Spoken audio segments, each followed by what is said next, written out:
Welcome to Planting Seeds.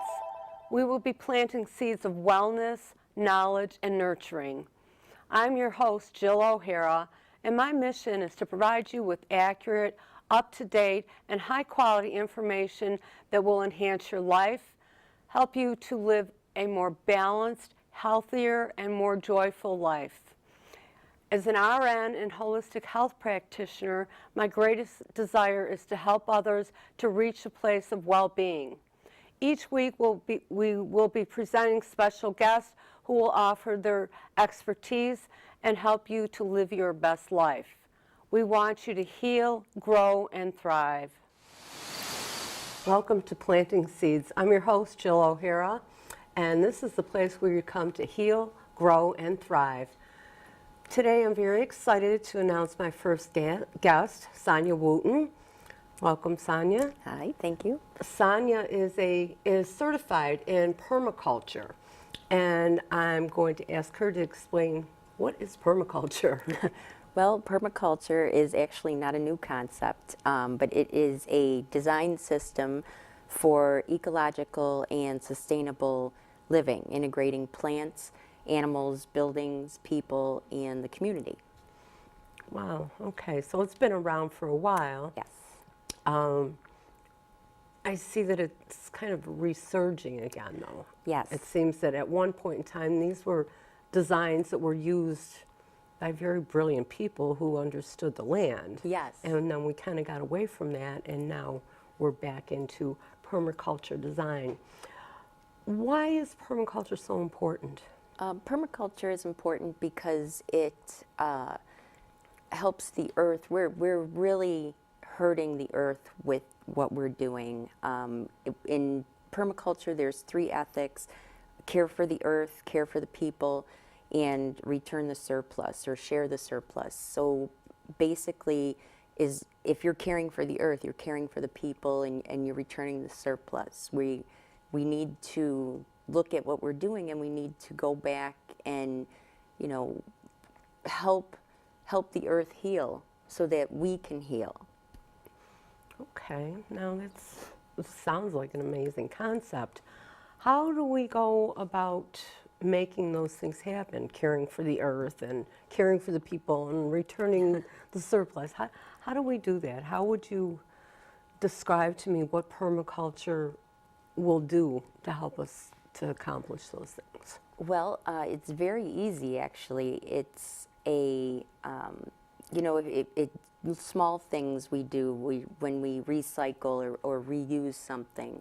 If we live in an apartment building, you can do the container gardening, grow your own vegetables, buy local.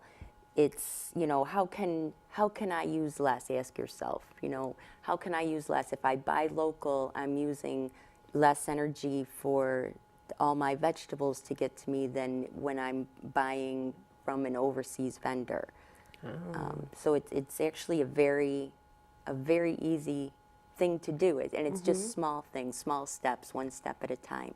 Right, So. yeah, because we really have gotten away from, you know, using our own local.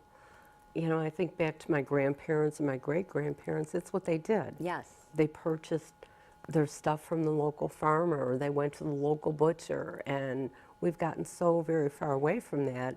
And as you mentioned, you know, so many things are sent from overseas. Yes. And we're using all that fuel to get it here and the resources, and, you know, just, yeah, it would make a lot more sense if we started utilizing what we have. And then we're also supporting our local community. Exactly. In doing that. I see. Exactly. Very good.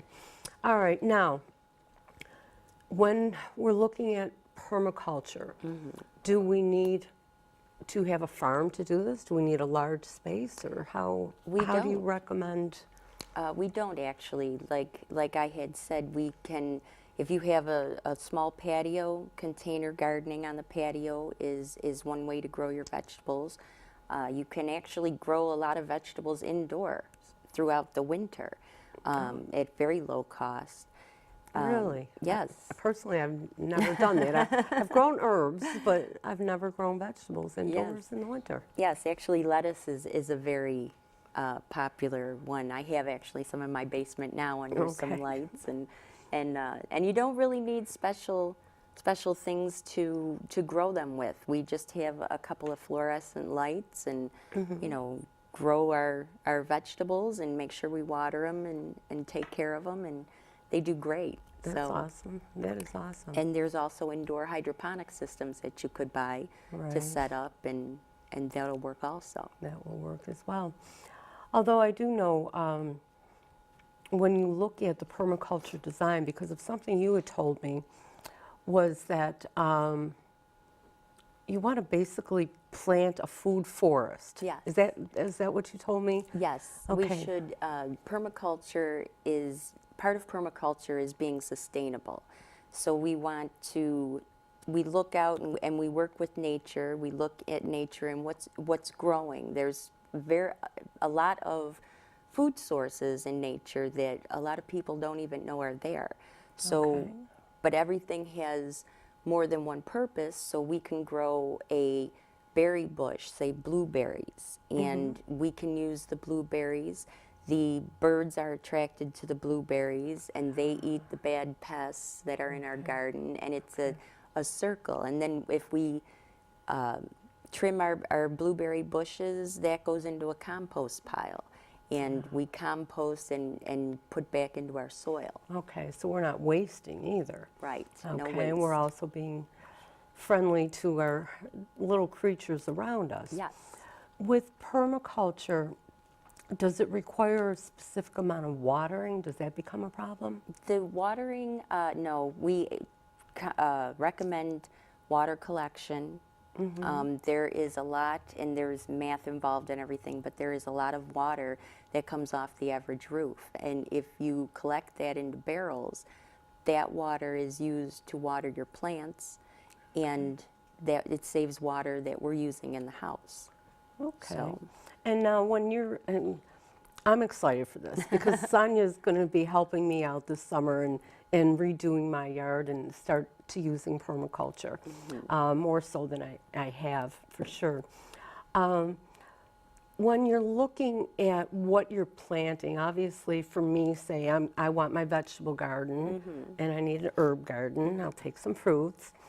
What about plants for decorative purposes? What would you use in that environment? You could use any decorative plant, whatever you like. There are a lot of the flowers that are grown mixed in with the vegetables because the flowers attract good pests. Good pests get rid of the bad pests. So it's permaculture is an organic gardening type. It's not a regular agricultural gardening that we've been accustomed to, but everything, and it's more organic. Everything works together. Nature works together, and we don't have pest problems. We don't need to use fertilizer because there's some plants we plant and they put back into the ground, while a plant next to it will take out of the ground. So it's a see. circle. I So see. everything. Okay. everything And we're works. using compost from the scraps that we put in a bucket from our kitchens. Exactly. And we take that and we put that right back into the earth to nourish it and give it nutrients. And so we're Absolutely. doing a lot of really awesome things here. Yes. I love the whole idea of this being that, we can start taking better care of the earth, the people. Yes. We can start actually utilizing things in a much better way than what we have been doing. And Absolutely. for my viewing audience, Sonia's name and her contact information are at the bottom of the screen. Take a moment to jot that down, and you can contact her if you'd like some more information. The other thing we had talked about, I know at one point, was the amount of resources that we have in this world. Yes, yes. Within the last 100 years, we've already blown through half of the natural resources that the earth contains. The population has more than doubled, and we might not have another 100 years of natural resources. So we have to find a sustainable way to live our lives that we don't need to, take a walk. We can take a walk or ride a bike instead of using the resources if we don't have to. Right. Well, a little bit of that sounds to me like cities and villages start to need to plan a little bit better, Yes, so we have easier access to absolutely. what we need.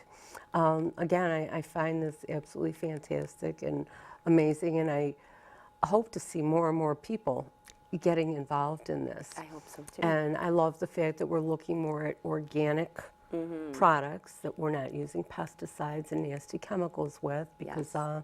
I think a lot of people are aware that those products they're not exactly healthy for the body. Exactly. So we want to avoid those. I do have some information that I want to share with my guests and my viewing audience. In about a month or so, I'm going to be offering a exciting packet of information. I can't give it all away, but it's going to be geared towards gardening, and it's going to be geared towards family and children, and I can't wait to get this out there. Sonia, if there's anything that you would recommend to people today, how that they can start working with permaculture, what would that be? What kind of simple things can we do? Just basically to step, just to recycle, be aware of what you're using, how you're using it. They've always said, you know, if you're not using, like if you're brushing your teeth, if you're not using the water, shut it off. You know, put a bucket outside and collect the rain. You know, so it's everything. It's very simple, and we can start very simply and then grow from there. And grow from there. Very good. With permaculture, people can find resources locally. I'm seeing more and more, even in the garden stores, organic seeds, and Yes. those things are becoming more readily available. So as we're looking at that, we want to encourage people to go out there and explore what's out there. Don't necessarily just, you know, buy those little potted plants that, Right. that you know, come with those funky little beads in them that you're not quite sure what's in them. With your experience with permaculture, I know you had mentioned to me when you were a kid, you grew up in kind of a farm area, community, and yes. that was your kind of your gateway into becoming interested in permaculture. Yes, yes. It was a farming community, and we had a garden in the yard. And I laugh because I always used to, we had the woods behind the house, and I always used to go back in the woods and couldn't figure out why we were mowing the lawn and why we were raking leaves. Right. It was, I mean, we were on 25 acres, and nobody's raking leaves in the woods. And, Right. you know, when I go in there in the summer, they're not there anymore. So They're not there. there's got to be an easier way to do this. And when I did eventually buy my own house, I went out and got flowering weeds and put them in my garden and Awesome. saved on water And and saved work. on all and, of that. yeah. Wonderful. Well, Sonia, thank you very much. I really appreciate you being here, sharing your information, and I hope that our audience will maybe get in touch with you and start, you know, learning a little bit more about what permaculture can do. I hope so. Thank you for having me. I'm Jill O'Hara, host of Planting Seeds. I'm a registered nurse, certified holistic health practitioner, and a Reiki master teacher. I work with individuals and groups using health and well-being life coaching skills. I also work as a community speaker to bring workshops and classes to the general public, to businesses and small groups, to provide information on holistic care. You can find me at my website, www.plantingseeds.us.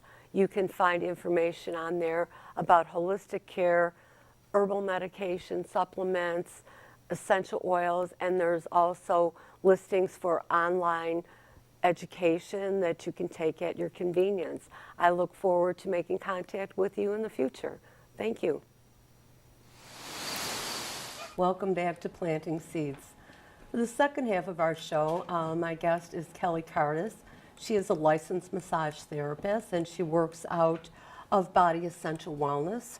Welcome. How are you? Fine, thank you. Thank you for being here with us today. I'm happy to be here. So, Kelly, tell me a little bit. Licensed massage therapist, how did you get into that? Well, I was in another career for a long time, and I had some not issues, but there was some budget issues in the career where it looked like I was going to lose my position. So I started looking into other alternatives or other careers, and I really wanted to be in something that I can help people to live better lives. And my mom is really the person who kind of led me to massage therapy. She struggles with fibromyalgia as well as a couple of other systemic disorders, and she had it before they even had a label for it. She was always in pain, and the doctors kept saying, oh, it's in your head, and take this medicine and this and that. And she was on a vacation and went and had a massage and felt so much better. And she decided to make it a regular part of her life. And that is all that she does to maintain her health and her productivity, is she gets massage every 2 weeks. Wow, that's awesome. So you took a look at that and said, wow, this is good stuff. It really was, and I had gone through some personal issues that I just decided I wanted to get on the path towards wellness, and I really felt that was my calling. And so I left my career that I had been in, went back to school, and here I am. Very good. How long have you been a massage therapist? I have been licensed for 5 years, Okay. and I've been practicing the entire time. The entire I time. graduated from school, stepped one foot out into an office, and started working. Excellent, excellent. When people hear the word massage, a lot of people think, oh, I'm going to go and get the knots worked out of my back. Right. Okay, but massage therapy is really much more than that, isn't it? It's quite a bit more. A lot of people think that it is only a pampering thing, and really and truly, a massage is so essential to resetting your entire body.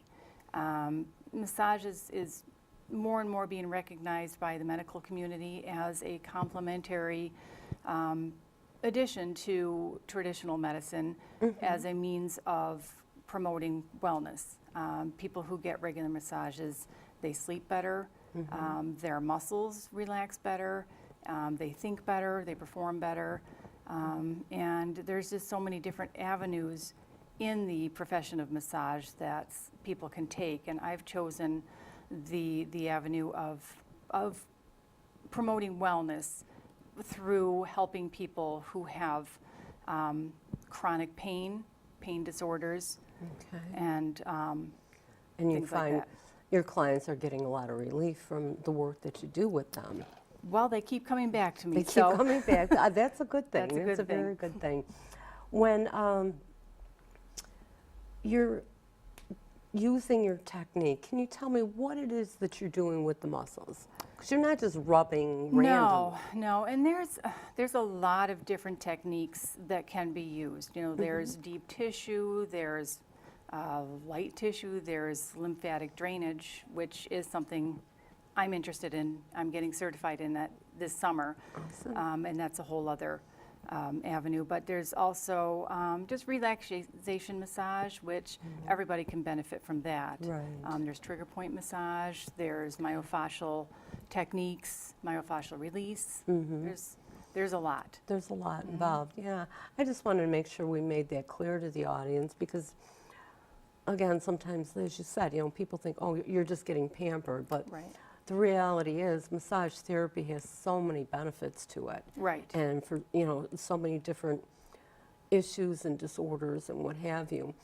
And I would think, especially people who have chronic illnesses, especially things like fibromyalgia or even rheumatoid arthritis, things like that, where they live in chronic pain and that disrupts their lives. And if you're able to work with them to get them to the point where they're feeling more comfortable within their own skin, I can't imagine anything being much better than that. That's the truth. Yeah, That's honestly. the truth, and that's why I do it. Yeah, That's that's why I do it. wonderful. Yeah, because I see, as a registered nurse, I've seen, so many of these patients over the years, and the doctors, could order certain medications, and maybe it helped, maybe it didn't help, and, they're always going, going, going. But yet, I know that today the massage therapists are making a true difference in people's lives. Yes. And that is something that's absolutely wonderful. 10, 15 years ago even, massage therapists were not really seen as true, legitimate therapists. Right. Okay, you've come a very long way where, it's now accepted as a complementary form of therapy and treatment, and has gained the respect of the medical profession. Yes. So we want to, keep promoting those things and let people know, this is something that really, truly can benefit you. When I've listened to some people talk, I've heard people say that massage therapy can work as somewhat of a detoxification process. Can you explain to me what, if any, benefit that would be to the body? Is that in fact true, or is that just kind of borderline myth? Well, I wouldn't call it borderline myth at all. When a person receives a massage, what's happening is their circulation is being increased. The massage helps dilate all of your capillaries and your circulatory system, and so that allows for better blood flow so that your muscles can become more functional, more pliable, more supple. And so hence any toxins that might be within can then dissipate or be circulated, And so help to more effectively yes. let the body flush itself of Exactly, what's exactly. being harbored in there. Right, because that's essentially what we're trying to do, is put the body into homeostasis so that it could function at its optimal level. Exactly. And that would be different for different people, what that optimal level is. But Everybody's different. And I imagine that's why when you work with your clients, you're not just seeing most of them one time. They do come back, and Right. you can work with them to get them to a point where they're really feeling their best that they can possibly Right. be feeling. Right. The one thing you and I had touched on before was using massage therapy to help people with, I guess, their fitness routine, if you would. Yes. Can you tell me a little bit more about that so our audience can hear? Yes. I got into this profession later. I was in my early 40s, and I had discovered I guess you would call it my inner athlete, although I don't qualify myself as an athlete. But a lot of people, once they're done bearing children and move along in life, they start to want to improve their lifestyles and feel better. And one of the ways to do that is through exercise. And a lot of people start doing that, and then they realize that their bodies aren't quite up to the task that they're asking them. And so they are sore, they are sometimes have injuries, or they do things like, oh, I did this and I don't know what I did, and maybe you can help. And so I do fitness myself, and that's one of the things that helps me as a massage therapist. Excellent. So now one more good reason to go and see your massage therapist. And I do want to remind the audience that Kelly's information is scrolling at the bottom of the screen. If people would like to get in touch with you, they can contact the number and get through to your office Yes. and schedule an appointment. Can you explain a little bit more in detail to me about trigger point therapy? And I'm fascinated by it because of something my own child had gone through with cluster headaches, and knowing what cluster headaches are, that they can truly be life devastating. I mean, horribly, horribly painful. And yet with 2 treatments using trigger point therapy, the therapist was able to eliminate them for him, Right. which was awesome. So can you go into a little bit more detail about that? I'll do it in simple terms. Basically, a trigger point is what somebody might refer to as a knot in the tissue. And we will identify the knot. And each of these trigger points has a referral pattern, and some trigger points are active where they hurt all the time, and some are latent that they're trigger points, but they are only, they're only palpable, upon touch. They can only be felt on touch. So, and then they refer to other points. So when somebody receives trigger point therapy, we're essentially going to very common areas of trigger points and doing either compression or stretching or some other means to help to get rid of the trigger point so that it could settle down and the muscle can relax. Okay. I think that's just awesome. Like I said, just because of what, my childhood experience with that. With your practice, do you offer any special services, anything that we can let the audience know? Well, I'm there all the time, it seems, and I do offer packages as well as refer a friend programs. Okay, very good. That's something to think about. And again, that is through the Body Essential Wellness, and that is in Williamsville, Yes. correct? Okay. If you have one tip that you would give our audience, what would that be? Get a massage. Get a massage. Get a massage, Excellent, yeah. excellent. Very good. Kelly, thank you. I really appreciate you being here with me today and Thank you. It was my pleasure. sharing your expertise. And for my audience today, I would like to leave you with a seed of wisdom. I myself am a Reiki practitioner and a teacher, and there are 5 principles with which Reiki practitioners live by. And those are: just for today, I will not worry. Just for today, I will not anger. Just for today, I will do my work honestly. Just for today, I will give thanks for my many blessings. And just for today, I will be kind to all living things. And I would ask you to take away from that the thought that maybe these are things that you can incorporate in your life, even if it is only just for today. We live in a very fast-paced world, a lot of stress, and there are wonderful tools that can help to heal you and get you onto a better road to health. But one of the things you can do is start living for yourself in a way that improves your life. Thank you for being with us. Thank you for joining us here on Planting Seeds today. It's my hope that we've provided you with some valuable information that will inspire you and motivate you to dig a little deeper and go a little bit further. Thank you and have a wonderful day.